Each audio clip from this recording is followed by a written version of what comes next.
Fala pessoal do YouTube, beleza? Mais um vídeo de Red Dead Redemption 2. Dessa vez contando a origem do nome da cidade Blackwater.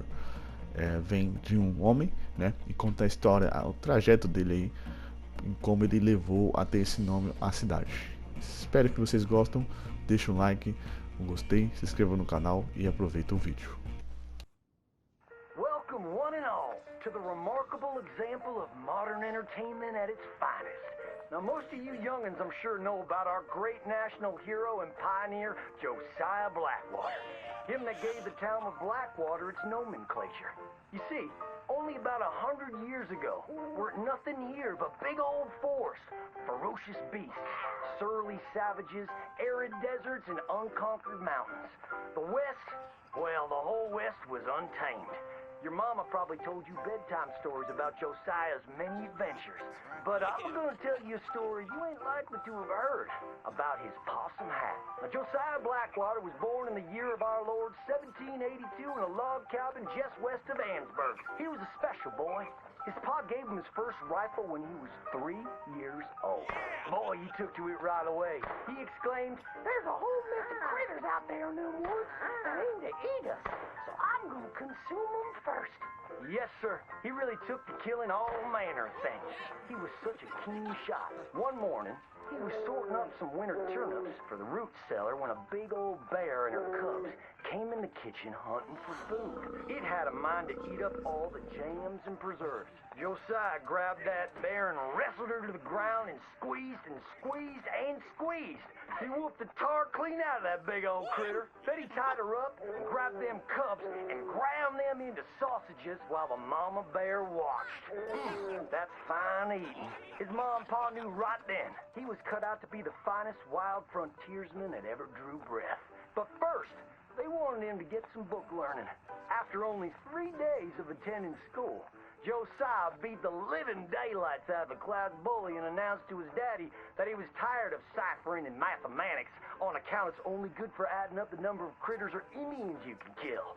So he ran away from home and headed west. Now, these lands were occupied by savages then, and when Josiah Blackwater came scouting through, he recognized it to be a land of splendor, wasted on those that couldn't appreciate it on account of worshiping false idols. He got rid of all them pesky buffalo, and thereby ensured those infernal Injuns didn't have nothing to eat.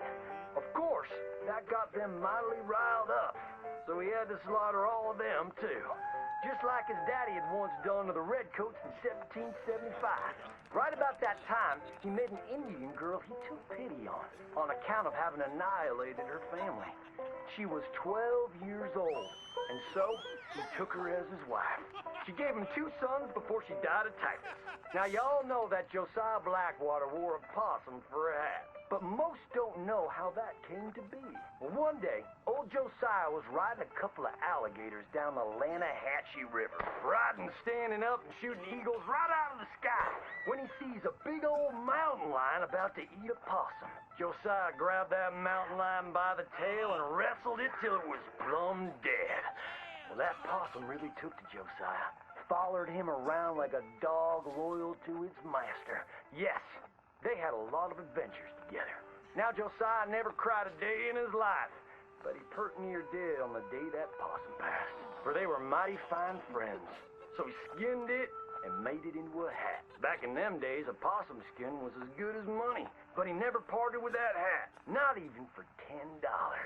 Once he founded the town of Blackwater, he sent word for settlers to come. It was the last stop in the west before San Francisco. He met a girl by the name of Rufina Helsby at a barn dance one night, took her as his wife, and settled down. Built himself a cattle empire and had 14 youngins. But Josiah Blackwater wasn't the home-loving kind, and he grew mighty restless. One day on the courthouse steps, he announced, "You may all go to hell, and I will go to Saint Denis." And so he did. Enjoyed French pursuits of strumpets and wanton gluttony, which is where he came upon the idea of running for Congress. He wore that possum hat every day as a congressman, as a reminder of where he come from, saying, "I may live in barbaric splendor, but I always remember, keep your friends close and your gun closer, because you don't know when you might